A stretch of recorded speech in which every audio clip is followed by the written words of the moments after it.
Buonasera e ben ritrovati con una nuova edizione del TG Flash di New Sicilia. In apertura slitta al prossimo 23 aprile per un difetto di notifiche per fare svolgere un accertamento propedeutico all'esame l'audizione protetta della tredicenne vittima di violenza sessuale di gruppo commessa alla Villa Bellini il 30 gennaio scorso e del suo fidanzato 17enne.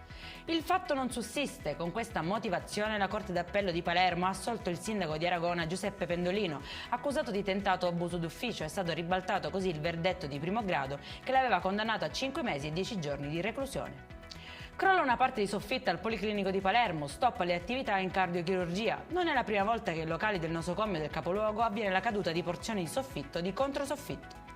Ancora una giornata di sciopero nazionale di fonici, trascrittori e stenotipisti forensi impiegati nel servizio di documentazione degli atti processuali al Ministero della Giustizia, che oggi sono scesi in piazza in tutta Italia. Anche in Sicilia, a Catania, si è svolta una manifestazione e la partecipazione è stata pressoché totale. Chiudiamo col meteo. Continua la parentesi di sole in Sicilia anche per la giornata di domani, nessuno stato di allerta, cieli sereni e temperature massime fino a 21 gradi. Per questa edizione è tutto, prossimo appuntamento domani alle 13:30. Buona serata.